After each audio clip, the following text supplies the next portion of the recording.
All right, you bunch of yahoos, strap yourselves in for another episode of Dan and Don's Toxic Masculinity. In other words, shut up, sit up, and pay attention. Hello, everybody. This is Don Fry, the Predator, Oro Tokojuku in Japan, which means the man of men. We got Bill Phillips with us today. He's a good old friend of mine. Known Bill for what, 30 years? Or Yep, about 30 years. Yeah. Bill retired from the Pima County Sheriff's Department, and now he's running to be sheriff. And God bless him. I hope he wins because we need somebody as good and decent as Bill. If you met Bill Phillips, he's like Brooke Smith. Brooke Smith was with Tucson Police. He's retired now, but Bill Phillips was with Pima County Sheriff's Department. You would not know he was a cop. That's how good of a person this guy is. It blows your fucking mind when you find out he's a fucking cop. He is not the normal, raising you up and down, frisking you with his eyeballs, running the background check on you. He's a fucking decent person, man. I mean, all cops, or the majority of cops, are decent. They're good people, but they get a asshole attitude. I took a couple of law enforcement classes in college, and it was the cops versus the assholes. That's how they see the world, us versus the assholes. And when you talk to certain cops, you see their attitude. They've got that. You don't have that cop attitude. How'd you avoid that? Well, no, I appreciate that, Don. Honestly, I think that I did some stuff before I became a police officer or deputy sheriff. I worked at IBM for about 8 years. I was in the Marine Corps, Army National Guard. Went back to college, NAU, played judo up there at Colorado Springs and stuff. So I was actually 31 years old when I came back to Tucson and went to work at the jail a little bit and then adult probations. And then I went through the academy and was commissioned as a law enforcement officer in June of 1992. So a little bit older when I got started. Maybe that has something to do with it. Yeah. Wow. But yeah, I mean, just impressive. I mean, I respect the shit out of cops, and I think we definitely need them. I mean, I used to be a firefighter. I see all the bullshit they go through. The shit. Everybody's happy to see a firefighter, but nobody's happy to see a cop. Even when they call them. Well, sometimes, people, yeah. I mean, especially on domestic violence. The worst person on domestic violence is the fucking wife who called him in. You got to deal with her crazy ass bullshit because all of a sudden she doesn't want her husband, arrested, and she's fucking grabbing onto him or grabbing onto the cop. Next thing you know, the cop's got to throw her in cuffs. Because that nut doesn't want to call the cops. And yeah, those are pretty tough calls to go to, man. You have to really they're very emotional. Yeah. And, the thing about them are people will somebody that's fairly normal under a very emotional situation will react differently than they normally would. And that's why those calls can be a little bit dangerous sometimes. So we take them very, very serious for sure. Oh yeah. I mean, I know my ex-wife called the cops on me a couple of times when I was downstairs drinking a beer, but she wanted me out of the house, during the divorce. And I said, no, I'm not leaving. It's my fucking house. So next thing you know, here comes the sheriff's office, 10 of them, all with their AR-15s, and they were nice enough to show me those. Yeah, they probably knew who you were, and they're a little bit concerned. But we need to. And when I say that about your MMA background, you got to sort all that kind of stuff out on those kind of calls. Right. I mean, those family kind of issues and stuff, man. You get there and you got to really kind of pay attention to what's going on and kind of work out the stories and really try to figure out what happened. Yeah, a lot of times because there's always a couple different sides and that sort of thing. So they're tough. They're interesting calls for sure. His truth, her truth, the real truth, and another variance of the truth. I mean, you get 5 or 7 stories, right? Yeah, you On can, one you bet. call. On You one can. call, yeah. Yeah, yeah, you absolutely can. But we normally try to respond with at least 2 people to those calls. If you have the personnel, I mean, you know, there were 2 deputies just recently that Right. were shot at a domestic call. Up in About, Minnesota. yeah, well, actually, yeah. So yeah, right, in Minnesota, just days ago, right, and killed. But the Pima County deputies it's about a month and a half ago, I think, were both shot on a DV call. They both live, Uh-huh. but when one was pretty banged up. Oh. So they are, go to hundreds of those though. In any day that you're out there working and you're looking at the screen, there's usually a what we call a DV call of some sort going on, and that simply just means that the way that call's coming in is there's some type of situation at a house or wherever it may be where there's a determined to become a family argument or whatever they're calling in. So that's why they call it domestic violence. But we try to take 2 people for a couple of reasons. They can be very emotional, and you want to be able to separate people and talk to them separately and kind Right. of get the story and work it together and that sort of thing. So yeah. Yeah, it's but hard with one person because the other person is always trying to come in and say, no, no, no, no, no, stay over there, sweetheart. No, you actually move them away. Yeah. You may, but a lot of times enough that you can have a conversation where they can't hear it, but you want to be watching Right. the other deputy in person too, in case there's a problem there. So you try to keep eye. So it depends on when you get there. A lot of it's like anything, like making a traffic stop, whatever. Once you get there, you can determine how you need to kind of react. Sometimes you can really tone it down a little bit, or sometimes you need to really be paying attention to what's going on, man. It could go south. You never do it in the kitchen where there's knives, right? Yeah. Yeah. Always do it. Always talk to them someplace else. Right. That sort of thing. Yeah. Get in the romper room, yeah, with the rubber walls. Yeah. Yeah. That's it. Yeah. Yeah. What was your worst call, you think? Well, I mean, worst calls. I mean, you see some rough stuff. Yeah. As a deputy or a police officer, city over the years. I think some of the toughest stuff that you see is obviously like kids and so forth when they're hurt, car accidents or, I remember we had a he's a sergeant. I won't say his name, but we had we've had a murder suicide type situation at Christmas time where the father shot a couple kids, his kids kind of deal. Right. And that's really tough. I tell you what's interesting about being a cop though is when you retire, people, different things happen, but and it's like any job. There's a lot of different jobs that can. Oh, I lost you for a second. Let me plug this thing in, Don. I just I think it's telling me that it's getting go. Yeah, glad it did that to remind me. Okay, for me, it's kind of interesting that you do that for so long and you see a lot of different things, but you just keep yourself mentally and physically healthy and so forth and that sort of thing. But you do have a point. I do sometimes when if things are going well for you, you kind of feel guilty because how much despair there is out there in the world, yeah. Man. It's all over the place. I mean, look at the world these days, my God. But so it does kind of throw you off a little bit like that. You're kind of like, why is everything going well for me? And that there's kids being mistreated and animals and just people and stuff like that. It's kind of a weird deal, but once you get into the job, it's a great job to really try to help people out and do the best you can. That's one of the reasons I want to run for sheriff. I want to get the department going back in a good direction, get the respect back for the department. Pima County Sheriff's Department is a great department. Yeah. We over the years have taken a lead in everything in Southern Arizona.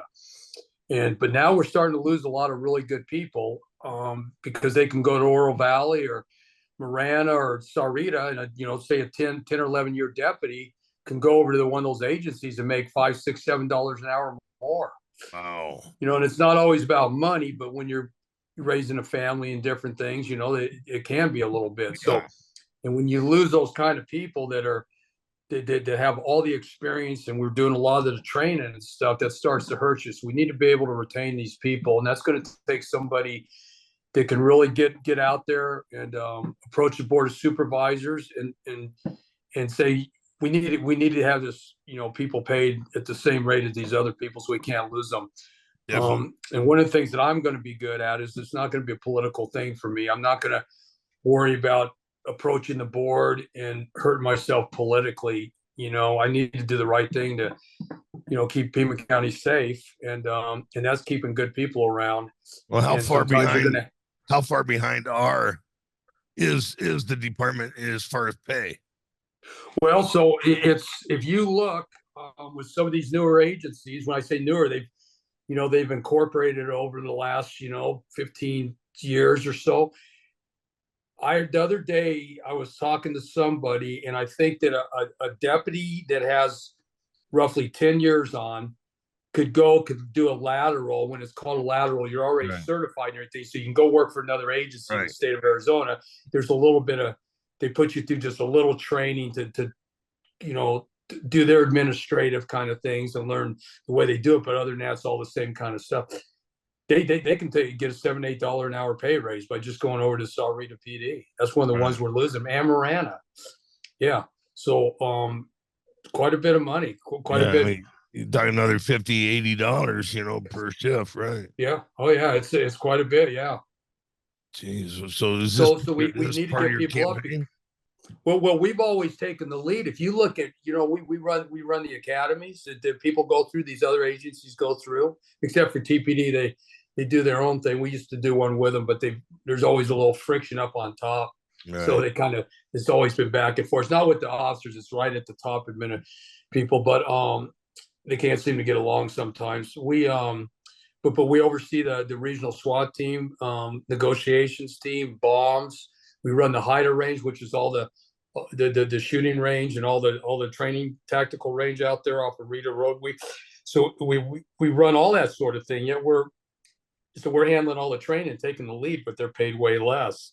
And we're starting to work. What's really starting to impact us is when you get those deputies that have 9-10 years on, they have seen it all for the most part. But when you have the deputies that have 3 or 4 years on, they're starting to see a lot of things, but they're not quite there.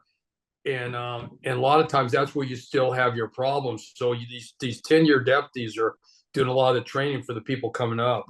So you don't want people with 4 or 5 years on training people with 2 years on, because that's where you start having mistakes and liability. And it's always about money, but liability is huge. You know, one mistake can cost the county taxpayers $1 million, right, in a lawsuit. Right.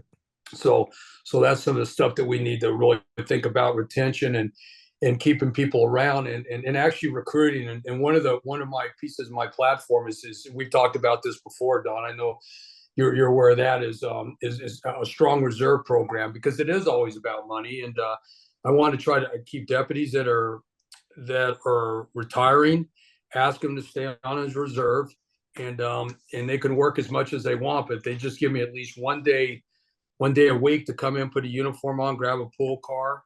And that's one way that we can actually have more help out in the field, and then more presence around the schools, because I think it's real important. We've got SROs, but they go between schools. We don't have enough to have them at every single school, but I want to try to have deputies that are always close to the schools. So if there's something that occurs, they can get there quick. SROs, resource officer. Well, yeah. So the school resource officers, we have, when I was running the unit, we had about 12 of them. I'm not sure what they have now, but you know, there's a lot more schools, so they go in between the schools and work. But if I start a strong reserve program, one of the things I want to do is during the day shift is have people on and have them working, taking calls, but also focused on certain schools where the SRO is not at. So we're pretty much covering the schools so we can get there quickly, because, you know, God forbid an active shooter in one of the schools, a matter of minutes is huge, because that person's in there trying to do as much damage as they can before they get stopped. And we do all those sorts of training. So, you know, it's imperative that you get somebody on scene right away that they can engage them and get them stopped. Yeah, they have to. You're working on them once they're on scene. They get active. They don't sit around like they did in fucking Uvalde and, you know, and then in Florida, right? That is such an unfortunate situation where one thing I'm really proud of is years ago, probably about 7 years ago, I was running the school resource unit, and during the summer, they would go back to regular patrol when the schools were all out. So I said, let's do something that's proactive for the community and give you guys a little break from going right back into patrol. So we said, well, why don't we show the schools how we respond to an active shooter? Because Don, an active shooter is different than any other response. If there's a burglar in a building, we just get around it, surround it, and sit there. We got all day long to wait, right? If there's in there, but in a school deal, it's like the first person on scene goes in that school.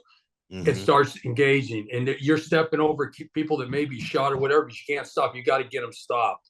Absolutely. They didn't do that. But what I'm really proud of is that we put this thing together. In the first year, we got a lot of pushback from some administrators. We don't want the cops teaching all this tactical stuff to the teachers. And it says not about that. We're going to show you how we respond. And based on that, you can make some decisions on maybe some things that you want to do.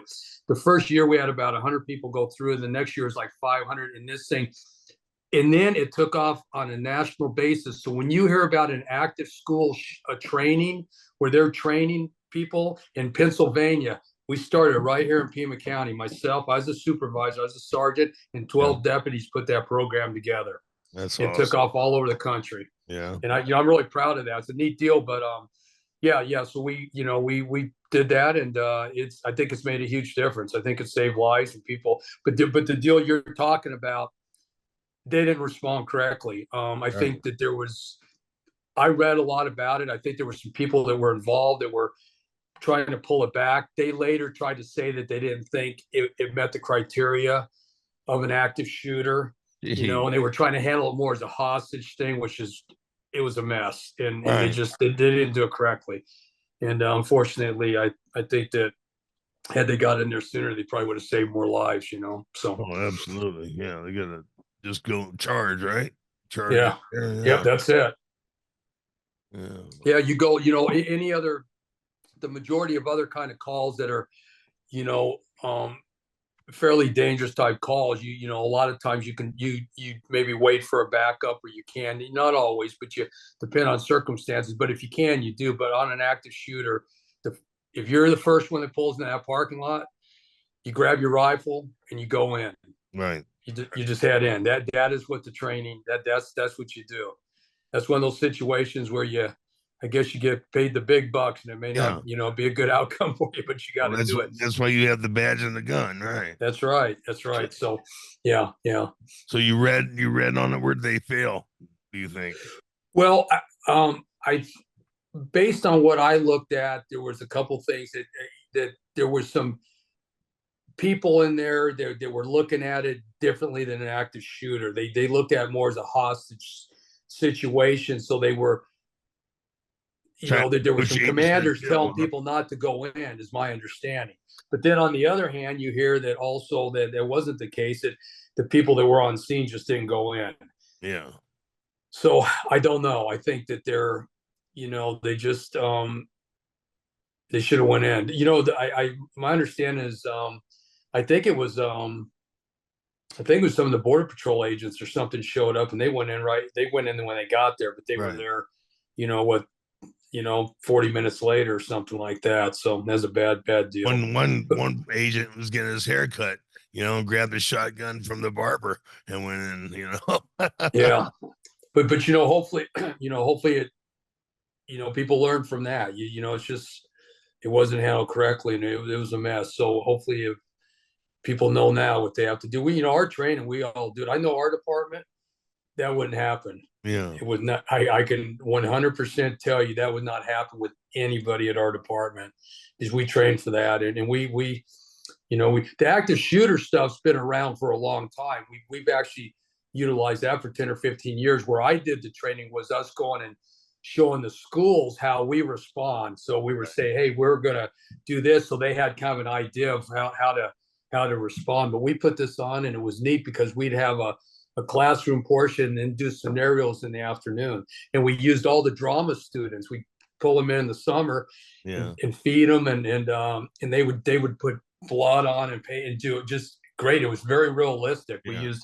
We used ARs and with blanks in them and the whole 9 yards. It was a real training. Some of the teachers and administrators at after some of these scenarios, they'd be crying, because it was upsetting. You'd have a kid that was at the bathroom and he's trying to get back in the room, and they have to make a decision if they're going to open that door or not. See, it's up to them to decide that, but we always suggest that it's probably best to barricade and not open it. You got a kid out there banging, and they can't open the door for him. And at the end of the scenario, but then I would tell them, well, if I were a teacher, I'd go back and I'd tell all my kids that if something happens and you're out of the classroom, don't come back. I can't let you in. Figure out something else to do. Right. That's what we were trying to invoke here with these teachers. And I mean, we would, we'd have 500 people in a couple weeks that we do at different high schools around Tucson, and we would get 5 stars all the way across on the train, and it was cool. Yeah, I can't believe that they wouldn't want to do that. The administration. Yeah, it started out like that. I think that they didn't have the right idea. We were trying to do. They thought that we were going to go in and, I guess, tell teachers, how to fight. Show them what to fight. Just. They had a different vision, but once it got going, it took off. Matter of fact, the gentleman that's the elected official for Pima County that oversees schools, I'm trying to remember his name, great guy. So he's the guy that oversees all of Pima County schools. Dustin, I believe, he went through it. And man, he had a great time. He thought it was a neat deal. So yeah. So, but anyway, yeah, we're so that's one of the things that we've I want to do is get more people out there. We can be around the schools if we need to, and get on scene quickly and that sort of thing. So, yeah. Let me jump to something completely different. Okay, of course. How, your opinion, how do we stop the immigration problem at the border? Well, the federal government's going to have to stop it. But what can the sheriff do, right? As far as the problem goes. Right. So you can't have a sheriff in Pima County putting their hands up saying that it's a federal issue and we don't have anything to do with it. That's not working. It's obviously. So what do you do? So it's common sense immigration is what I've been talking about as part of my platform. And I want, you can use state laws if people are committing a crime. It doesn't matter if American citizen, they're here illegally, they're here for asylum, and they've been released. If they commit a crime, there's consequences, and that's what you do. So what I want to do is focus on the serious crime, the people committing the felonies. If they're human trafficking, for sexual trafficking, work trafficking, those sorts of things. But you have to have people down in these border areas along the border in Pima County work in these areas. And that's what my rural patrol aspect is all about. Is so let's get down in these areas and work some of this stuff. And we're going to just enforce traffic violations, criminal violations, those sorts of things. But if you make a traffic stop and you've got a young girl in there and 2 adult males, and those aren't the parents, then you're going to start looking at what the hell's going on with that, right? And you're going to figure that out. And as soon as you determine that she may be heading up to Phoenix, she's here from Mexico or something, but she's a victim at this point. And, those guys are going to be sitting in handcuffs. You're going to charge them with state crimes, serious crimes against children, that sort of thing. And go after the state type crimes on those. And then one thing I do want to bring up that's important here is, in the past, there's been this idea that working along the border is somehow oppressive. You're kind of pushing against somebody that may just be trying to get into the country and looking for a job to support their family and that sort of thing. When a cop makes a traffic stop or goes to a call or stuff, there's also a check welfare always. When you make a vehicle stop, you're looking for other stuff, and that's looking for victims inside that car. I like to use this analogy that when I was a young deputy, if I would work these outlying areas at night, like the East End Speedway and up on North Swan, where kids tend to go with their, a young guy takes his girlfriend, whatever, late at night. If I pull up and there's a young girl and a young guy in the car, I would always separate them for a minute. I'd have that girl get out of the car and I'd ask her if she's okay. I'd walk her away and make sure she's okay. So that's what cops do. So we need to be down there looking at this stuff, and then we need to hold people accountable if they're committing crimes in Pima County. you know, whether you're here legally, illegally, American citizen, not. If you commit a crime, you're going to be held accountable, and we're going to arrest you, and we will put you in jail, because even though people don't like using this jail over here right now for whatever reason, there's different things that we can talk about there, some of the deaths in the jail and the fentanyl crisis and stuff like that. But if people need to go to jail, they're going to go to jail under my administration for sure. Absolutely. So what's work trafficking? So these cartels are setting up situations where they'll get people across and they charge them a lot of money.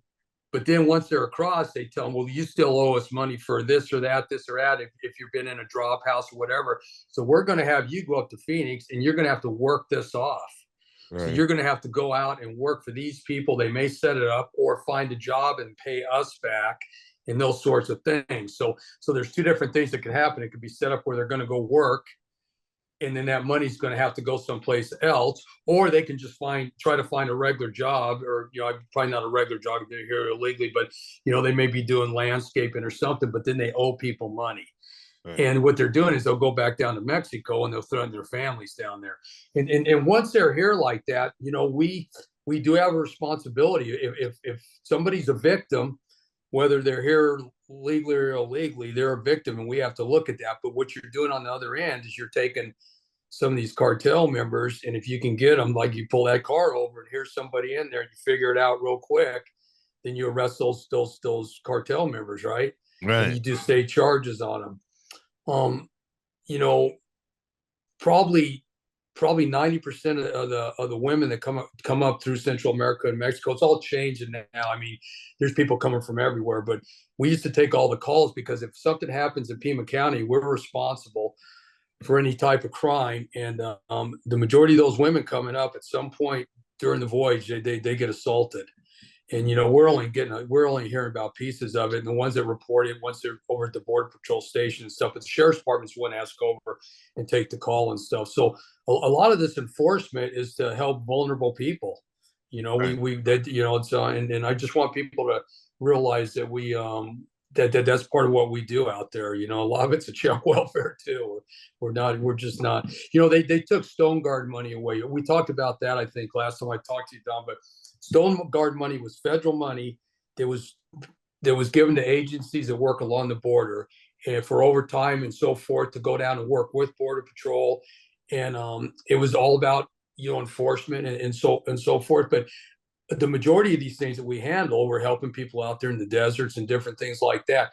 Well, the Board of Supervisors a handful of years ago, I think Mark Napier is the sheriff at the time, they told the Stone Guard money, they refused to take $1.5 million from the federal government, because they acted though us working down there alongside Border Patrol, doing just basic enforcement in Pima County, was oppressive in some manner. Jeez. So we lost that funding, and it's always about money. Well, now you've got people that are out there, some of these people that are putting water and so forth out there. It's, to me, that's a whole different deal, because I think they mean well, but it's facilitation. They're not helping. Okay, it's making it worse. Like feeding coyotes. Yeah. So they're so they're out there, and the cartels tell, there's water out here and this and that. And the majority of those stations I've seen, a lot of times aren't being manned correctly anyway, and there's not water. But they're now wanting more enforcement from the Sheriff's Department down there. I just saw a meeting on the news where they were talking to Sheriff Nanos, and there was a group of them, because they said they're scared. Now they're saying that there's a strong far right kind of presence down there scaring them. But I think what's actually they're scared of is the cartel. Yeah. It's just getting dangerous down there. So here we go. A few years ago, they get rid of $1.5 million because they don't want us down there. And now they want us down there. So now we're short on people, and it's hard to be down there. But we're going to change all that when I get into office. So. Yeah. I guess the Indian reservations aren't cooperating, right? As far as they're letting the illegal aliens come across the reservation and sneak into the country that way. They're not letting the U.S. government, get on the reservation to stop it. Is that right? I think that some of that's occurring for sure. From what I hear, we don't regularly work out on the Tohono O'odham and the Pasca Yaqui. we will respond if they, need assistance right away. Right. An officer is in a fight or there's a shooting, we will go there. But for the most part, they keep us off the res, and we don't really need to be there. We drive back and forth to Ajo and so forth. But they work a lot with the Border Patrol. But my understanding over the years, there's been a whole lot of pushback against Border Patrol and the federal agents down there. Right. But a lot of stuff, and we all know this, is a lot of that stuff was drug trafficking going on down there too. Yeah. And anytime that they don't want law enforcement around, I think there's a reason, isn't there? Yeah. That people don't want them around. Absolutely. Because they're probably interfering with what they want to do. Yeah, it's some business. Yeah. Yeah. I do think that some of that is occurring, what you mentioned there, Don. Yes. I would post guys on the outside of the reservation and force the aliens, the illegal aliens, to stay there and let them handle it, Yeah. Well, you've got the checkpoints. Well, you used to. I mean, they're not being manned right now. Yeah. Because everybody's working with this asylum stuff. Those guys are just, they're processing people, but you have them on, you've got one down there in 86. You're just going onto the reservation there, just west of the little town of 3 Points there. And then, down on the Sonoyta Highway, 83, right there at Gardner Canyon. It's right at the, it's right at the Cochise and actually at Santa Cruz right there, that little section right there. I believe Santa Cruz and Pima County line right there. Right. But those aren't being manned. I was down there the other day driving down to Sonoyta, and there's nobody there. Yeah, I drove through there the other day. Yeah, you go down there. You're from Fort Huachuca. You know where I'm talking about, right? It's all empty. Yeah, it's empty. And on Highway 92. Yeah, right. Just empty. Right, it's put some people out there, shit. Yeah, but it used to piss me off back when we would, I was married and had the family, the kids were little, and we go down to Rocky Point, and they would stop us, and I was like, "Hey, why are you stopping me?" I got a truck full of kids, shit. Well, Don, honestly, I'll tell you. So we were certified in working some of the Border Patrol checkpoints and different things like that. There was kind of a certification that we went through, a cross certification. But one of the things that they're looking for is guns and money going back in. And believe it or not, sometimes they'll utilize like a family like that. Yeah. Like in a motorhome and stuff, because just like you said, why are you messing me? Look at me. I'm not, I got my family here. But there are people that will do that. They'll actually utilize. But I get it, because I would be down there. We'd have somebody crossing, and you're trying to, you're trying to talk to them. You say, hey, we need to look around, because anybody leaving the United States into another country, you can check their vehicle without cause. It's just that is a federal law. You can do that, whether people agree with it or not. You can, but what you're looking for, but you'd randomly pick them out. Sometimes you'd say, hey, listen, do you mind if I take a look in the motorhome? And people would be like, well, I don't really want you looking in there. And you're like, well, I can, and I need to, and doing it, is not fun, but it was part of doing that. And you do find stuff like that all the time. The majority of the people are not doing that, but every so often, know, but the cartels have learned, they're smart, they're very, very smart at what they do. So, you take, well, you remember, what was that movie with Clint Eastwood? You see that one where he's transporting money? What was that? And he's like, he's the mule. Yeah. There you go. Would you think that guy'd be transporting and all that? You haven't seen that sort of thing? Yeah, you need to watch that movie. That's really good. I'd like to. Well, you saw the From Dusk to Dawn, the Quentin Tarantino movie, where they stopped him, or that comedy, that one comedy, We Are the We the Millers. Yeah, the Millers. Yeah, the Millers. Yeah, that was good too. Well, there you go. That's the family scenario you're talking about. That's fine. Yeah, but they my fucking family. I ain't running anything. But it's funny. You asked me a question, and I kind of get going on all this other stuff. But just there's a lot to think about, and I'm thinking all the time, because this is not going to be an easy job. It's going to be a really tough job, and in this day and age, type of deal. But the border stuff is just, the federal government has to do something down there, obviously. But as a sheriff, you work with the other sheriffs. You work with Sheriff Daniels and Mark Lamb, both in Pinal and Cochise County. Work with Santa Cruz County, Yuma, and you work with these other sheriffs, and you have to enforce the state laws, and you have to go after to me, you can't go after every single thing. You just don't have the manpower. So you look at the serious crimes. So when you look at the animal cruelty stuff, I'm passionate about that. It's one of my plans. But when you look at dog fighting and some of the chicken fighting, some of the racketeering with horse racing and different things like that, a lot of that stuff happens down in Central America and Mexico. Well, when they come up here, they do that. Right. So if you go after those kind of crimes in these areas like that, the area down there south of Raytown, they call it dog patch because there's a lot of stray dogs down there. It's kind of a rough area, and there's a lot of that stuff going on. Well, if you go down there and enforce state laws on some of these felonies, to me, you're getting the people that are here illegally, but they're causing these serious problems and committing serious crimes. Right. And you go after them with state charges. You don't even deal with the federal government. You say, bingo, here you go. We're gonna charge you on a state basis and try to put you in Florence. But you have to have cooperation from a good county attorney. We were talking earlier about that. And the county attorney, Laura Conover, that we have right now, seems to be more on the side of the perpetrator than the victim in a lot of this stuff. I mean, I don't think she's going to be in office in November. There is a gentleman named, I think, Mike Jett, that's running against her as a Democrat. They're both, and nobody on the Republican side, but he's a prosecutor.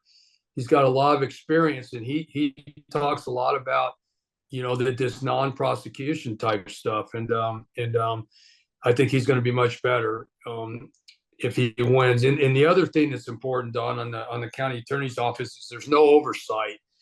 Like, law enforcement, if you have an internal affairs investigation, that sort of thing, we have a civilian board that gets to sit in and listen to the stuff once the whole investigation's done. They get to hear the outcome. So the county attorney has none of that. So when a detective puts a good, strong case together, then they present it to the county attorney. That's how it works. Deputies make a good arrest, and it's a felony, and then it sends over to the detectives, and they re-interview, and they put a strong case. They go in front of the county attorney, and they present the case. And that county attorney gets to make a decision whether they're going to indict or not, or decline the case. Right. And there's no oversight. So they can just say, no, we're not doing it. And you can argue a little bit, but you can't just grab your stuff and say, I'm going to go find a jury and a judge. It doesn't work like that. So what I want to do is I want to have some type of oversight to where these declined cases, when they come back to us, we redact all the information. So there's no personal information, but you have the summary and the case. So you have a civilian group of people. It'd be like being on jury duty. They can review these and they can say, man, I'm not a lawyer, but based on this, sounds like a pretty solid case to me. How come you didn't pursue this? That sort of thing. So I want to do some of that kind of stuff. And so there's some oversight there. And then people start questioning county attorney's office. Man, we read all this, and how come you're not pursuing that? I think that would be an effective tool to get it to persuade them to do a little bit more. But if you get the right county attorney in there, I think it's going to work the right way. So hopefully that's going to happen. Yeah, I mean, who is it who's the big money man out there on the planet that's hiring all these liberal county attorneys? George Soros, I think. Is that who you're talking about? Yeah. That's what you hear, right? Yeah. And I don't know if there's an association with Laura Conover or not. I just know that she went up to the legislature in Phoenix, and she fought against a bill that would have made it easier to go after fentanyl dealers where there was a death. They can show that this person sold these fentanyl pills and there's a dead person. Right. And you wanted to be able to charge them with what's called felony murder. Oh, absolutely. If you're in the commission of a felony, if you're committing a felony, if you and I go in and we rob a store, you and I together, we're robbing a store, and the store owner shoots me and kills me, they can charge you with murder. Right. Because that's how. But so but she argued against a bill that would have made it easier to do on the dealers, because she said that other dealers that aren't selling fentanyl could get pulled into this thing and it wouldn't be fair to them. I'm a lot more concerned about the 16-year-old kid out there that's going to die from a fentanyl pill. And what they're finding out right now, Don, is if you take 10 fentanyl pills, and 7 of those pills probably could kill somebody. So if somebody's selling those things, they know darn well that there's a good chance somebody's going to die with what they're doing. So you should be able to be charging with murder if you can put them as a person selling that fentanyl, and so forth. So that's some of the stuff I think that's real important. So when you talk about a county attorney, why are they going up there and more worried about, a drug dealer that maybe is not selling fentanyl? To me, maybe if it gets serious like that, maybe you'll find another career, right? If you could get drug into this mess and maybe you'll go out and learn some mechanic skills or something and start fixing cars or something instead of selling drugs. How much fentanyl kills a person?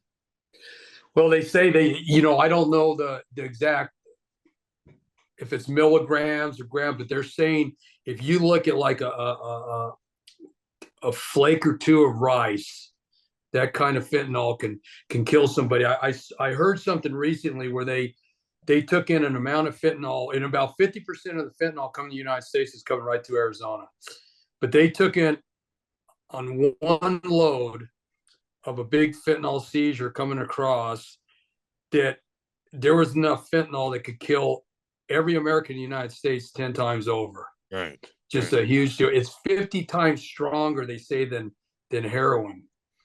I mean, and what's happening is all these chemicals and so forth are coming out of China to Mexico. Yeah. And they're pouring everything in a horse trough down there and mixing it all up with a shovel. So there's obviously one pill, maybe way more than the other pill and stuff like that. So I mean, it is crazy to see the people do this. There are some interesting stuff going on with some kids in in the schools now, in high schools, trying to grab this thing and run with it with their peers and really, really educate people about how dangerous it is and so forth. Because how teenagers are. They'll listen to other teenagers, but they won't listen to their parents or adults. No. So there's some pretty neat stuff going on there, and trying to get the word out. And when you talk to these kids, it's interesting because they've all known somebody that's died from a drug overdose. They were saying, I think last year in the United States there was 110,000 fentanyl overdoses in the United States. Well, you and I don't want to throw any names around, but you remember we knew a couple of guys that trained in judo with us, those young guys, you remember? We lost I lost a friend of ours that, what was he? Big kid, he was ranked number 7 or 8 in the nation at heavyweight at the time, you remember? I won't say his last name, but Anthony, you remember? How old was he? 15, 16? And that wasn't fentanyl. That was a little bit before, but it was, the prescription stuff. I think I think he was 28 at the time. Oh, okay. I think it was kind of a bad deal there, but that was terrible. People, they need to go to some of these fucking funerals, and see the effects, it has on the family. Well, the word's getting out there, so the kids are getting involved, which I think is huge and stuff. But people need to be held accountable. Bottom line, if you're going to sell it, you know darn well it's probably whatever you're going to sell in a pill. You're probably going to kill somebody at some point. So, to me, a person like that belongs in prison. Oh, you're damn right. Yeah, you're damn right. Well, I was reading too, just the transfer of it on money. People, and even in the public restrooms, that people were. The toilet paper was getting affected by, like, here they have it on their hands, or people will stick their needles in the toilet paper for like different drugs, and then people wipe their ass with that shit, not even knowing that this toilet paper is affected with fentanyl and and then you're putting it right up your ass, and not even realizing you're doing this. You got some weird friends, man. I read this in an article, you fucker. It is extremely dangerous, for the law enforcement, firefighters, everybody else, to have to deal with that stuff out in the field. You don't know anymore what you're handling. Like he would say, you get just a little bit on your fingers, and you can be ODing real quick. Right. Yeah, it goes right through the skin. it's a bad deal. You know, That's what happened it in is the article I read. absolutely. Is the Oh, I'm person sorry, in Tony. the Go ahead. bathroom? No, that's what in the article I was read. The person in the bathroom go just using the wiping their ass, and they freaking had overdose and they never did drugs. That's why it affected them totally different. Like fucked them up, almost killed them. It's I insane. guess you need to cut your shirt sleeve off if you're in Yeah. a public restroom. Take your own toilet paper Yeah, like you're out, when you're out deer hunting or Saying, just something, yeah, it's messed yeah. up. Take your own paper, man. Jeez. That'd be a fucking bitch. Honey, get the toilet paper. Yeah. So, yeah, but yeah, there's a lot going on, right now. I've been out, we're campaigning. It's a fairly strong, there's 7 people.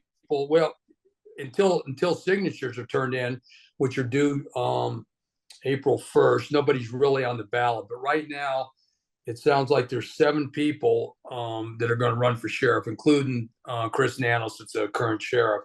Yeah. So 4 on the Republican side and 3 on the Democrat side, or at least getting signatures. I've got all mine. I've had, I was the first one to sign the paperwork to run back, almost a year ago. The first one that and did sign there, and I started getting signatures. So I'm double what I need. So I'm in very good shape there. Oh, good. But we'll know on the 30th is once they're due in, they'll make the counts and stuff, and you're going to see exactly who got enough signatures to be on the ballot, and that's going to be your ballot at that point. How long does it take to verify those signatures?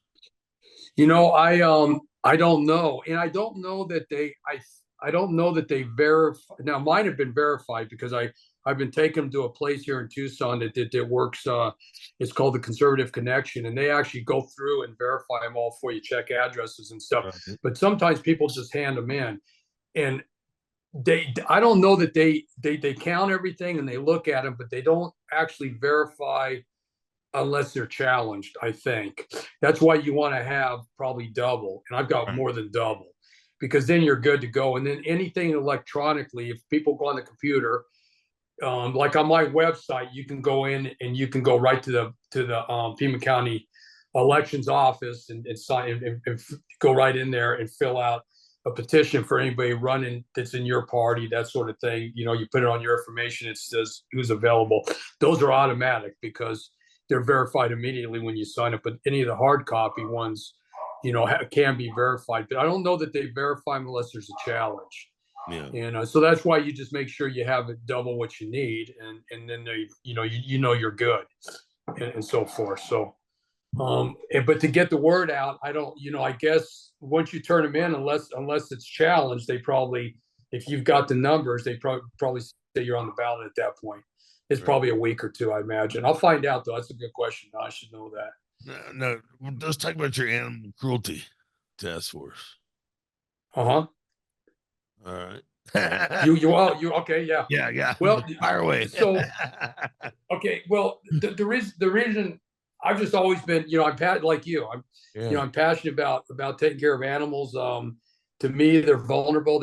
It's not a piece of property. They understand fear and pain, just like we were talking earlier about the little dog you just adopted. That somebody was just using a breeding dog, and she's real scared right now. But you're working with her with your other dog. I mean, they understand fear and pain and all that sort of thing. And so I'm just passionate about helping animals, including livestock. And, right now there's no help for livestock. And, the people that help are all these rescue groups. The livestock doesn't have the time. They've only got enough people to even try to manage cattle going to market. By statute, that's all they have to do. Animal cruelty has to be handled, including livestock, by the geographic law enforcement agency. And people don't understand that. I was trying to explain that to our sheriff before I retired, and he was arguing that no, it's livestock's job, and it's not. If you read the statutes, Title III. So I want to put a really strong livestock program together and train deputies. So if we go out to that call where that horse isn't being fed and so forth, we know how to handle that. Because right now, a deputy goes out there, he has no way of moving the horse if he had to. Right.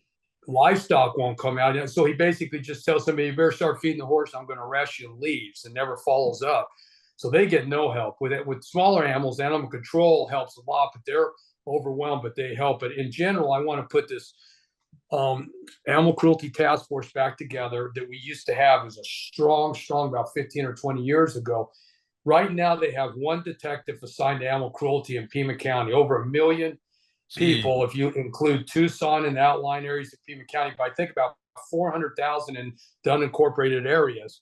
There's one detective, and half the time he gets assigned other cases. It's crazy. So I'm going to have 3 detectives and a sergeant in there, and then our rural people that we're talking about working the immigration stuff. We're gonna train them in some livestock handling stuff. I can do a lot of that because, you know, like you, I know a lot about horses and livestock and so forth. So we're gonna do some of that stuff. But I think what's important also, so if somebody's not overly compassionate about animals, and I get hit up on this with when I'm talking to groups every so often. Somebody says, "Man, the animals seem more important than anything in this." And I said, "No, they're important like a lot of other things. But if you look at animal cruelty involved in other kinds of crimes, when you look at child abuse, elder abuse, some of the domestic violence stuff that, you know, the bad domestic violence where there's actual assaults, you look at crimes against women, like serious crimes against women that are repetitive. You look at those kind of things, animal cruelty, when these people are younger, always involved with animal cruelty. It's always right there. So it has a correlation with a lot of serious crimes where there's a lot of victims of bad stuff happening. I saw a stat the other day that if so the way you have to look at this, I want to make sure I say this the right way. So in a child, when they've recognized that in a child abuse case, when there's children being abused, if there's animals in the house, that 88% of the time the animals are abused too. Okay, now children obviously are very important, more important than the animals. Okay, but take that in reverse. If you go to an animal cruelty call and there's kids in that house, you might want to think about taking a look at what's going on with those kids, maybe, right? Right. Absolutely. So you look at those sorts of things. You know, they say in elder abuse cases, if they have an animal in the house, a dog or a cat, almost 50% of the time, that animal's being abused too. So that's why this is so important. And if you can stop like these younger people, these kids or whatever that may transform into this pretty terrible person down the road when they're young and intervene with an arrest and get counseling and stuff, you may stop some of that sort of thing. Right. Yeah. So that's part of it. I'm passionate about the animals, but it's also has this huge correlation with a lot of other things, you know, serious crimes that are occurring. So it's very important. Yeah. To do it. And then immigration wise, you prevent him from being an axe murderer or cannibal in the future, you know, like Jeffrey Dahmer. Yeah. Well, how about the guy back where's the that they just found in the guy was it New York or was he an attorney? Yeah. He's associated with 4 or 5 women that he's killed back there. Trying to remember. I can't remember his name, but I can guarantee you, I would bet $1,000 against $1 that when they looked at his history when he was younger, there'd be animal cruelty there, guaranteed. What causes one to transfer to the other?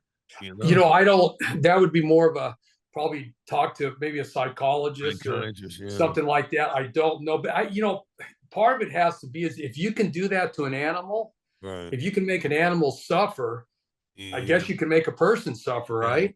Yeah, you have no morality about you, you know. I mean, just to to do that. So I do think, so that's part, so it's hugely important. And then we were talking about immigration earlier. It's also, when we go down and we look at, the illegal horse racing, which is the way they race down there, south to race down these deals, they're breaking horses' legs and all kinds of stuff. And then, dog fighting and the rooster fighting and things like that, so it has such a big correlation and ramification of being able to just handle a lot of different things if you put a strong animal cruelty test. And I'll tell you what, what's interesting is when I talk about that, people care about animals, man. Yeah. They really do. I mean, people are very compassionate. It's like children, because I think that they don't know how to call 911, right? And people with good hearts and moral people understand that. They understand it as a situation that they can't get themselves out of, just like a child, right? So they're very compassionate about it. So It's shocking the way people. Yeah. Animals. I know how you are about your little dog. I always say if anybody ever pulled on her tail, boy, they'd have a problem with you, wouldn't They they? would have a bad night. How about the reserve program? How are you gonna do the reserve program? Well, so what I want to do, so we're gonna keep the deputies that are retiring, that are all certified, before they even walk out the door, stay on reserve, and they simply just hang on to their uniform. They've got all the training. They have to do the yearly training and come out and work. In the second phase of it, I want to start at the jail. And the corrections officers, or their corrections officers, go through a small academy, but they're not commissioned peace officers. But I want to give them an opportunity, if they want to go through a reserve program. Now, a lot of it's going to be on their own time. And when you do it, it's a lot longer than the normal going through an academy. It'd probably take about a year, but it's like Wednesday nights, all night, and then on a Saturday. And for a year, you get them all trained and they become a commissioned peace officer. And that's going to give us a hiring pool right out of the jail. They already work for us, but they're not commissioned. And then we'll be able to hire them directly on, and they can come out if they just want to keep their corrections field going, but be a reserve, that they can come out and work with us and give us other manpower. And then eventually, once we get that going and start getting a lot more boots on the ground out there, then I want to open it up to like a reserve program for somebody that works at the drugstore. He's a manager at the drugstore, and he's always been interested in being a cop. And Right. he goes through the background and all that sort of thing. He gets through, and then he goes into the reserve program. So eventually you have some citizens rolling in. A lot of these city, law enforcement agencies use reserve, and we don't. It makes absolutely no sense not to use them. Right. It does come with some oversight. You need it. And they're not out there every single day doing the job. So outside of the ones that had already done it and retired, you're probably going to have some mistakes out there. And I think that's part of the problem sometimes with people, but I'm willing to do the best we can and just deal with those mistakes, because I think aside from the mistakes, the overall benefit is much bigger than having to deal with a few mistakes here. But you just get solid people. And if you make a mistake, you deal with it, Don, like anything else, right? Okay. Yeah. Yeah. And the more visual the police officers are, the more effect it has on crime, prevents crime, right? Oh yeah. Presence is everything. Right. The Reddington Pass area, that's nobody's up in there. It is a nightmare up there. Everybody goes out there just to shoot stuff and tear stuff up and so forth. If we put deputies up there for a short period of time, which I would always try to do, but then when I went to another assignment, it would just go away. You put a little presence up there and it all stops. Right. Because they don't want to, they're not comfortable up there, drinking and shooting signs and killing people's cows and all this other stuff while there's deputies up and down the road. Right. Forest Service has one or two people for all of Southern Arizona. They hardly are ever up there. That's something else I'm gonna That's crazy. deal with. We end up doing all their work for them, and we're gonna get that changed a little bit. We get dumped on by a lot of this kind of stuff, but we're gonna ask for a little more help, and we're also gonna work with Game and Fish and some of these other agencies and do some joint task force. We during deer season, you go up there and you go up there and you do a DUI check station up in Reddington.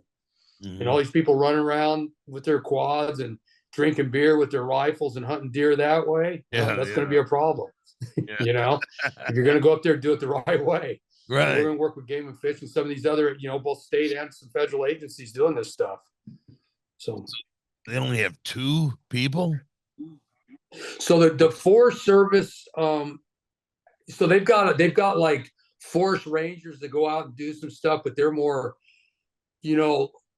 they deal with more the ranching aspect and different thing. They're not an enforcement group. They can do a civil enforcement, but for actual law enforcement, federal law enforcement, people that can effect an arrest and do all that, they've got in the whole southern part of the state, which, would be the down, Chiricahuas, the Mule Mountains, Santa Rita's, Catalinas, they have, I think, two to three people. They may have a supervisor and a couple people managing all that stuff. Yeah, that's it.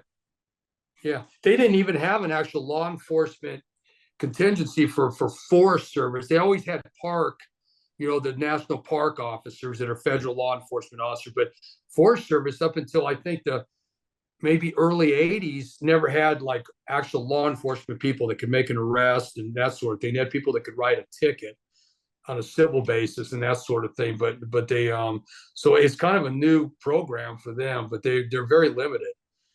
Same thing in New Mexico and some of these areas. There's just not many of them. There's, you know, throughout the whole state, you know, there may be 4 or so of those guys, maybe something like that.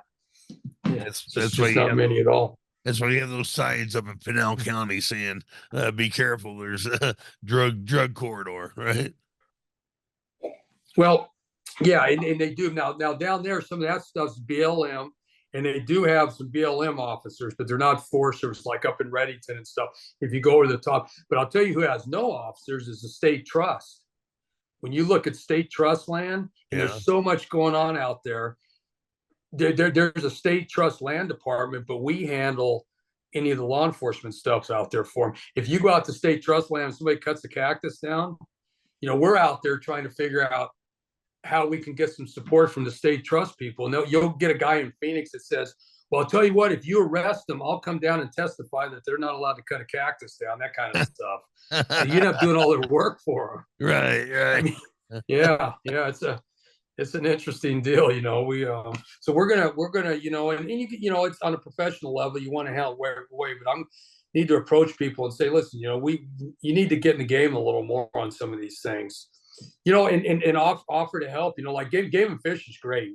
We work with them quite a bit and stuff. And if we approach them and say we want to do some of this stuff up there with the rural guys and work some of these outlying areas during some of these hunts and stuff where we can look at some of this stuff, they'll jump on board with that. They'll be real involved. So, yeah. So what do you think is the most important thing to attack right now? Is it well, so if I go on day one, I think that I've got to go over and take a look at that jail situation and figure out some stuff there. And then the second would be just to start talking about the platform, the 4 things that I really want to get going. Those are going to get done immediately, but the jail is huge. Is what's going on with that jail is it's in such bad shape that I don't really think it's fixable. They've got a blue ribbon commission with some pretty prominent people from the Tucson area. You know, a guy named Danny Sharp that was Oro Valley chief, Roberto Villasenor, some people that worked at the jail as high-level commanders. They've got some people that are construction people with a lot of skill set there. And they put this together looking at either remodeling that old jail or building a new one. I think it makes sense to build a new one because not only is it old and just completely falling apart to a point that they have to start knocking walls out to get to little plumbing issues and stuff like that. It's going to be extremely expensive, and it's not going to be able to be, I think, remodeled in the correct way. Right. You've got advancements in correction philosophy and techniques that, you know, 40 years ago, this jail was designed in a certain manner for certain things, and it's outdated. So I think we need to build a new one, because if you don't and try to remodel this one, you're going to get 20 years out of it. And then you're going to have the same problem where with a brand new one with new technology and the corrections philosophy, you're going to get 40 years out of it. But the biggest problem is this, Don, right now that you're not hearing about is, you know, to build something like that, it's going to cost a lot of money, number one. But number two is it's going to take 4 or 5 years, if that. So what do you do in the meantime when you got the place falling apart down there and you don't have enough room? And they haven't thought about that. They keep pushing this thing back and back. Matter of fact, I think the board was supposed to talk about that Tuesday, and they pushed it back again on a decision to build a new one or a remodel. I think they're going to go with a new one. It sounds like to me. But you've got to go over there and find out, what are we going to do right now for the next 3 or 4 years while we're building one or remodeling this one? Where are we going to house people? We don't have enough beds. What are we going to do about the maintenance nightmare over there? Because it's going to cost a lot of money. Do we continue there? Do we go out and try to find, like out in Marana, where they just, you know, they had a private prison and they closed it down, and we try to rent something out there to help out with some of this sort of thing? You know, you just have to. So day one, when you say the first thing, you're going to have to go over there and figure out that jail. We're going to have to figure out what we're going to do right now in the next few years while they're either building a new jail or they're remodeling the jail they have, whatever the decision is. You know, I can't help make that decision because I'm not in there now. If I were, I'd say we need a new one. It's going to cost. They're talking $800 million for a new jail and $600 million to remodel it. So Wow. to me, on an investment purposes, if you Yeah. remodel for 600, you're not going to fix it correctly. It's going to be Oh, hard. right. For 200 million more, and you're going to get probably another 20 years out of it. Yeah, Right. you're gonna have to So expand it too. Right. yeah, yeah, right. Yeah, yeah. So what happened to the prison over in Marana that they closed it down? Do you know? I don't, it was a private, you remember, Sammy Sotelo used to Yeah. work at one of those. You remember Right. he left DLC and went to work. The state of Arizona, as far as I know, the state contracted out some private prisons for inmates in the state of Arizona for, I guess, for overlap, probably more of a minimum security kind of thing. But eventually, I think just recently, I read that one of the prisons had kind of closed down. So that'd be more at the state correctional facility level. But there may be something sitting out there that we could utilize if we need to. Yeah. You know, or you go to the state prison system and you talk to them about maybe some room if you need some additional room. Because say for instance you made a decision that you're going to remodel the jail. Well, how do you remodel a jail with a bunch of inmates in there? Yeah, you're right. I mean, what Without are them you going to do grabbing, with them? I mean, yeah, without them grabbing the yeah. tools. So nobody, yeah, yeah. If you build a new one, I guess you build it. They're talking about building it next to the jail that's already there, right there on Mission, some county facilities. But even there, they're going to uproot transportation, a lot of different agencies there. But I just don't hear a lot about people really thinking about what we need to do right now to get this thing going. In the meantime, while it's either being built, Yeah. you know, for a new one or remodeling the old one. So your first thing would be the prison or the jail, sorry, and then what? Yeah, figure that out. Yeah. Well, to start working on some of the issues that we have that my platform covers. We're gonna work on retention of the officers, start the reserve program. We're gonna get the rural program going so we can start working these outlying areas.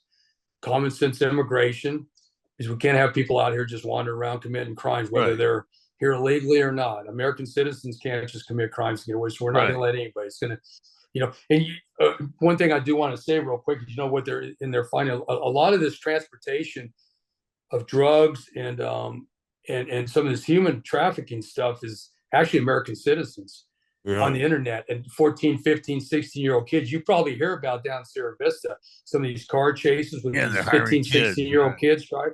Yeah, because they're hiring and paying, some kid that has no sense. He's, they're telling me, hey, come and make $3,000, takes you a couple hours, and they're running down there with their mom's car after midnight and loading up, and next thing they know, they're doing 100 miles an hour, and it's a bad situation.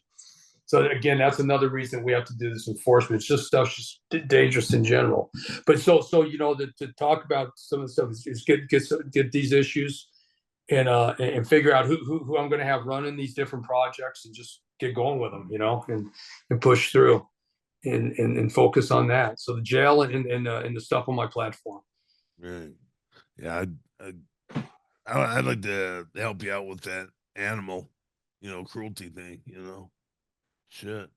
I don't know. Well, there's a lot of room for help in those areas too, because I'm going to go out Sunday and talk to a group down in that place I was telling you, the old dog patch place, and it's a horse rescue, and some other people involved, and they're giving out a bunch of dog food at Summit Park down there.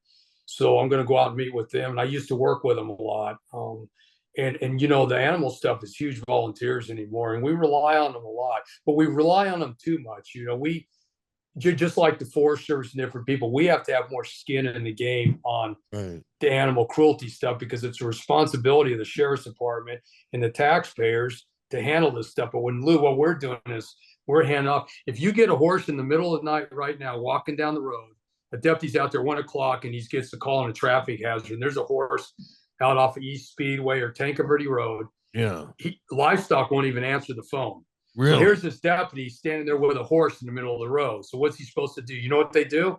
They start walking around and they look with a spotlight, they find a house that has some corrals, and they go knock on the person's door and say, hey, can we put this horse in your corrals? And hopefully tomorrow morning, somebody's going to come and look for their horse that got out. That's Wow. how it's handled, Don. Or they give me a call in the middle of the night and ask me to bring a horse trailer over there and bring the horse to my house. Yeah.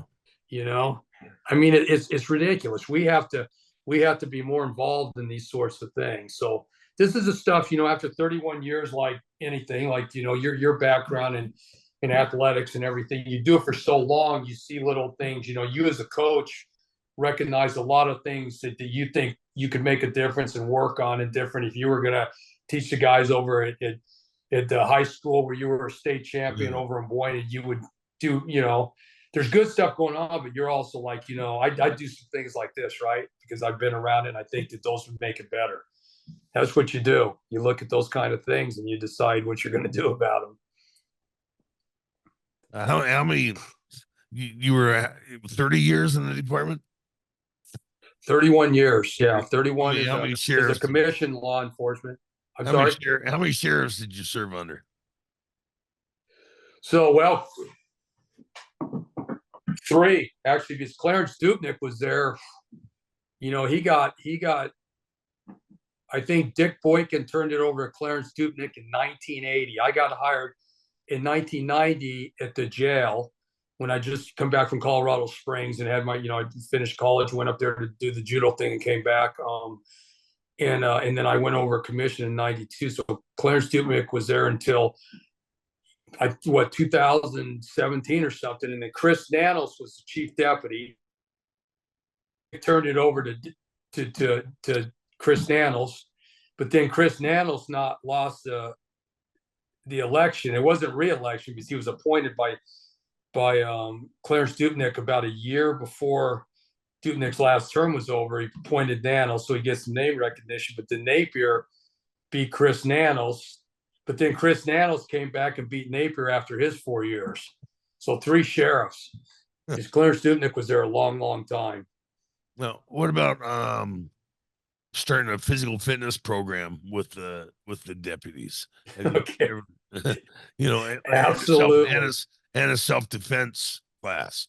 Absolutely. I know that you and Foley, some of the guys went out and worked with I remember you guys working with the U of A linemen, showing them how to cut angles and stuff like that. It's important, but we have so many people in law enforcement out involved in, especially jiu-jitsu, not as much judo that you and I were doing more of, but a lot of that. Jiu-jitsu's worthless out on the street. It really is. It's all ground stuff, right? Yeah, it's ground stuff. And they say, entirely the shows that the smaller guy can wear out the bigger guy and make him. That takes time. That fucking takes time. What you want is an immediate neutralization. Boom. Right. That's what you want. Can control right away to get the person under control. Less chance of you getting hurt and them getting hurt. Yeah. But rolling around on the ground, especially if he's got a couple buddies with him, right? Doesn't do you any kick good. You in the head. Yeah, that's what. Yeah, it doesn't. But we've got so many people that do get involved a little bit. But what's happened is when I started years ago, you had a yearly physical fitness test. It was a basic test back then. It was a 1.5 mile run, some push-ups, sit-ups, and maybe pull-ups. I'm trying to remember. Marine Corps was pull-up, but you had to be in some kind of shape to do that. Well, over time, what was happening is a lot of people weren't training, and a month before the physical fitness test, they'd go out and start running, and then they'd have shin splints, and then they couldn't go to work. Right. And all of a sudden, you didn't have anybody working. So the administration's way of handling that was like, well, we're just not going to have a physical fitness test anymore, except if you were a K-9 or SWAT team, or special ops kind of a deal. There was a required deal. The search and rescue folks that work there, because you have to go out and do it. It's a little different than being a fireman. A fireman, you got to pull hose. Right. You've got to do this and that. A cop can get away with it until he gets in that fight, right? And then it's a problem. Right. But in general, day to day, they can get away. So to me, you got to depend on somebody to have your back in a bad situation. So they got to be in some kind of shape. So I'm glad you brought that up. So what I want to do, Don, is I want to have a physical fitness program, but I want to have it with different things that you can do. It could be a swim. It could be riding a stationary bike. It could be 4 minutes on a heavy bag. You have to throw some, 4 or 5 different things that people have a choice of. But to do it, they have to have some kind of conditioning that they're doing. And it's going to be like firearms because you're required to train with a firearm every year, post certification, but you're not for physical fitness. If you don't pass the firearms qual, you get a couple more times. Then you go into kind of a rephase deal. You can be pulled off and put on a desk, and and you got to figure it out. You get all the help you can. It'd be the same thing with physical fitness. Not that you don't pass, but if you don't pass, then okay, we're going to work with you a couple times, and you're going to need to work on some conditioning, and we're going to have a program where they get all the help they need. But you're going to have some skin in the game and get out there and train. But eventually, you're going to have to pass one of these phases of this physical fitness, whatever you choose, to continue going here, because you've got to have some level of physical fitness to be a cop, as far as I'm concerned. So we're going to do that. The federal agencies, at 57 years old, you have to retire. Yeah. That's why they don't hire you past 37 years old in a federal agency, unless I think if you have military, you get a few years extra. But you've got to have, it's a mandatory retirement at 57. But with local law enforcement, there's no mandatory age restriction. So you can have people up there that are older and have some problems, but there's nothing to call. But I'm not saying just because you're old. I'm 65 years old, and I'll pass any of those things just like you will, right? Because we train, we train hard. But people have to be held accountable, and part of being a police officer is being in some kind of physical fitness shape so you can deal with this stuff if you need to. So I'm glad you brought that up. We are going to put a program together that, and we're going to help people along. And I'd like to, even once I get enough bodies out there and more people on the street and so forth, I'd like to maybe work a situation where people get 2 or 3 hours a week at work, not a lot, but maybe every other day they get an hour that they can go to the gym and work out on duty, right? Because it's part of their job, right? So if we're going to require them to do it, we should give them a little time on work to do it. Absolutely. Yeah. And that's just common sense, Right. That's the way it should be. That way you ensure that they're getting it done. Yeah, so you asked me that question probably because you've seen some police officers out there on the street, and you're thinking, oh man, right? Yeah. What would happen if he got in a wrestling match? That'd be a problem, right? Kind of deal. Yeah. I mean, people don't realize how much exertion your body goes through, in just a matter of seconds, when you're tingling with somebody else. Yeah. And you used to do 3 in a night. Yeah. No weight classes. Right. Yeah. The old UFC, right? Yeah, it was a different world back then. Yeah. I remember a quote from you. What your reward for winning was in 20 minutes you had to fight another. Yeah, you go back and fight again. On the cage. And then when you were in Pride, it was 10-minute rounds, right? What was it? 10 minutes 10-5-5. You go 10-5-5. Yeah. That first 10-minute round was a barn burner, boy. Boy. Yeah. But a lot of good things. I think there's a lot of we have a great department, but I think I think I've got good focus, and I think the knowledge to move forward with some pretty good things. I do recognize this, and I wonder sometimes other people running if they've thought about this as much as I have. It's going to be a tough job. It is going to be a tough job. There is just in society in general, just immigration alone issues.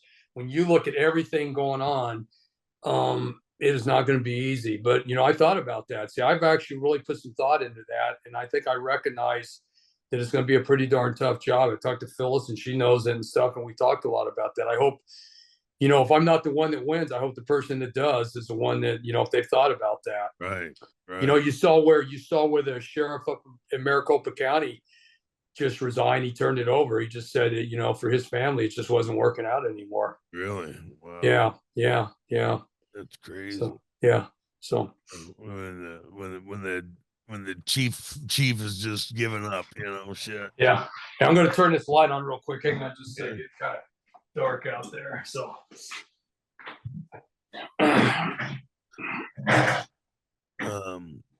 Shit. We got.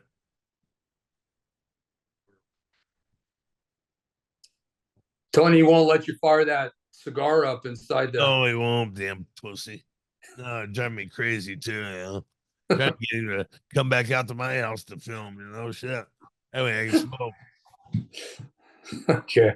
Then I gotta move all this stuff. Geez. It's your internet doesn't work. That's it. What we're gonna do is film it and then bring it back over here. And Yeah, there's a lot going on, but we have other opportunities. I'll come out and talk with you gentlemen anytime, and kind of tell you what the plans are and so forth as we get going along here and stuff. So that's just funny. Abuse.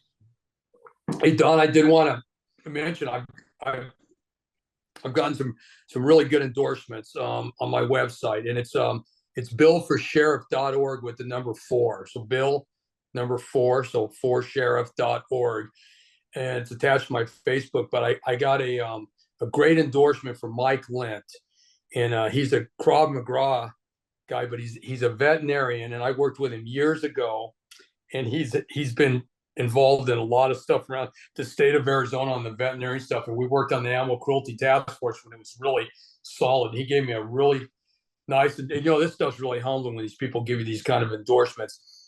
And then I got a great endorsement from Jay Dobbins, the ATF agent. This is a friend of mine, a personal friend, and who you talked into coming on the show here for me. Yeah, he was much. excited about talking to you and coming on, and he played football at the U of A, and he was an ATF agent. Yeah, ATF infiltrated the Hells Angels. Yep. Wow.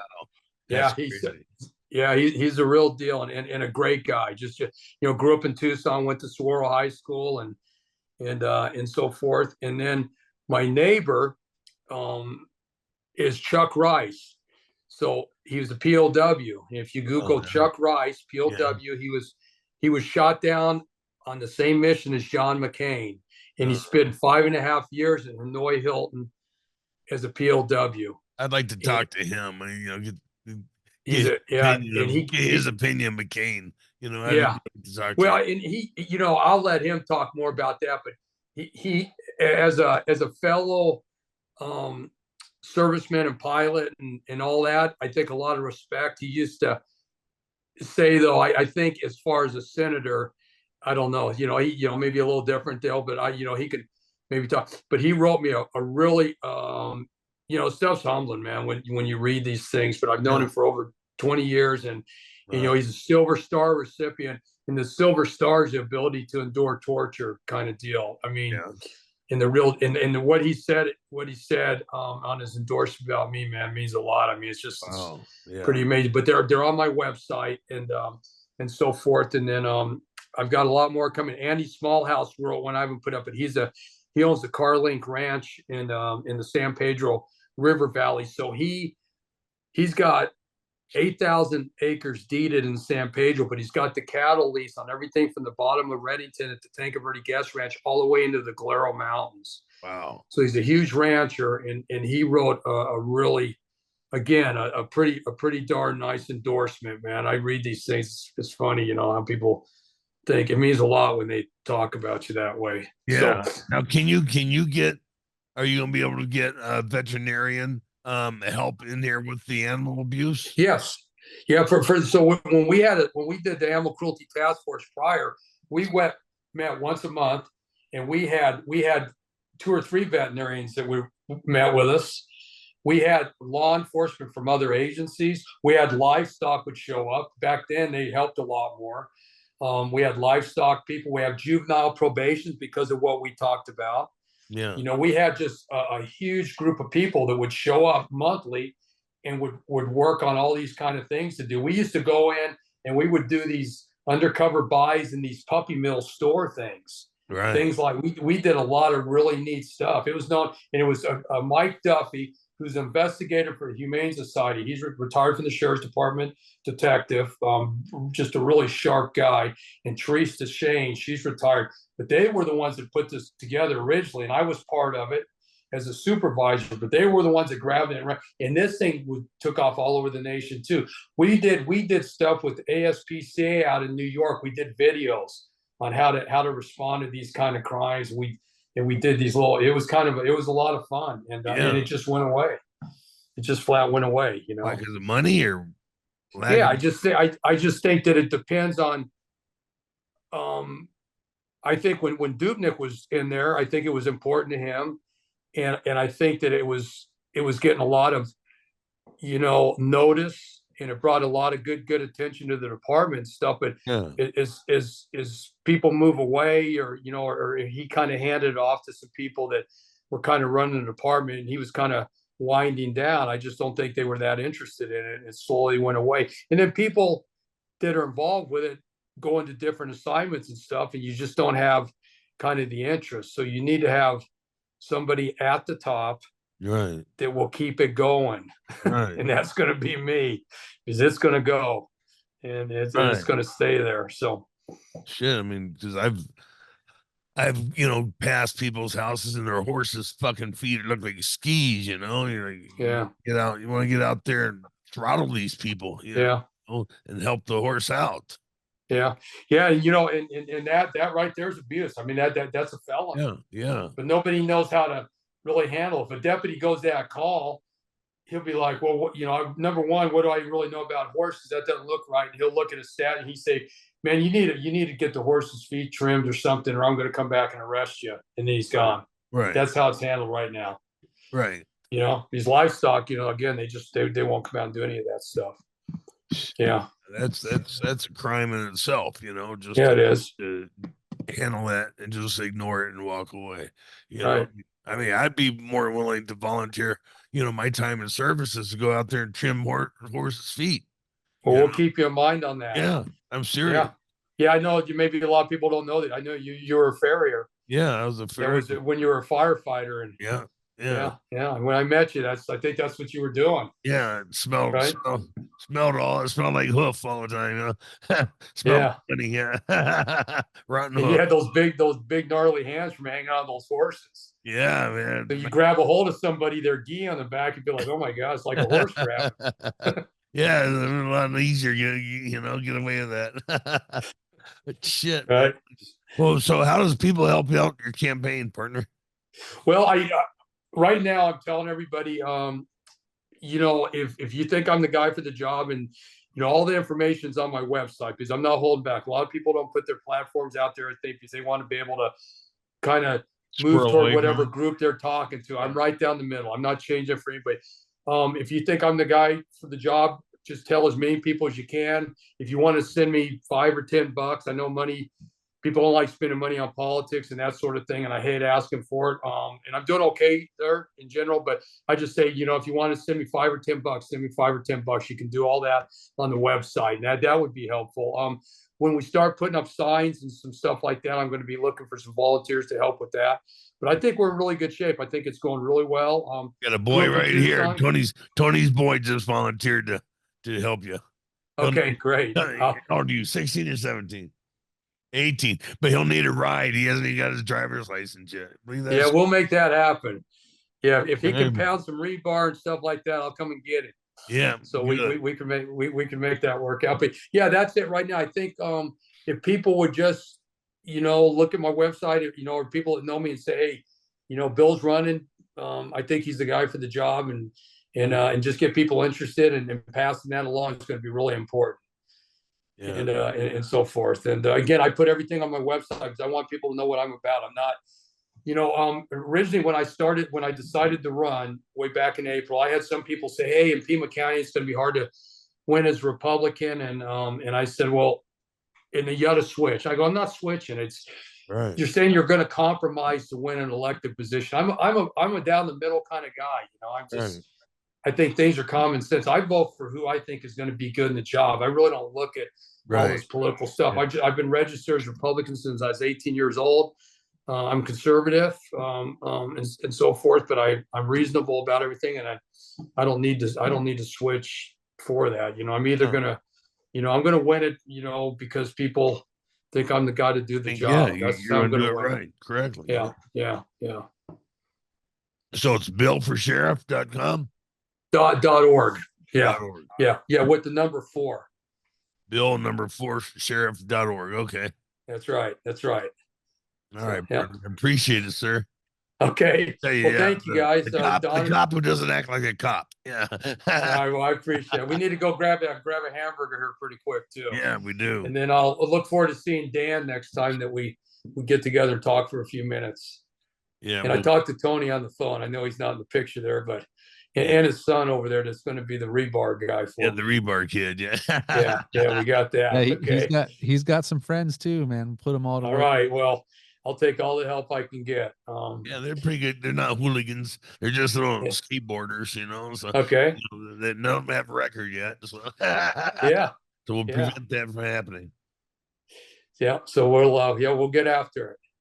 I appreciate the support and everything from you guys. I really do. And Thank you. you know, it's all about keeping Pima County residents safe. You know, it's Yeah. everybody that's here and get the respect back to the department and support our people out there so they can go out and proactively do their jobs. You know, they got to know that you have their backs. You know, Right. but they need to be professional. You know, like some of the stuff you're talking about, they go out and do a professional job and go out there and let's fight crime before it occurs. You know, let's get back to where we're not just responding afterwards and taking the report. Yeah. That's what needs to happen here. Yeah. People are, you know, I mean, people respect the cops and cops respect the people. And, you know, Right. it's not ever going to be like Mayberry, but at least it can be closer to Mayberry than what it is now. Yeah. Okay. Yeah. Right. Yeah. Well, thank you, sir. I appreciate it, Bill. Okay, guys. Melissa said hi, you know, and I will. yes, I will. said, Yeah. I'll volunteer my time, man. You get some bad feet, you know, let me know and I'll jump in the truck. Yeah. Give Jay a holler when you this Yes, evening. sir. So you don't. Okay. Okay. Thanks, Don. Thank Tony, you, Bill. take care. Okay. We'll see you guys later. Have a Yes, good sir. night. Okay. Talk to you Take soon. care. Okay. Good night. Thank you for watching another episode of Dan and Don's Toxic Masculinity. You better like, subscribe, and share, or I'm going to come to your house.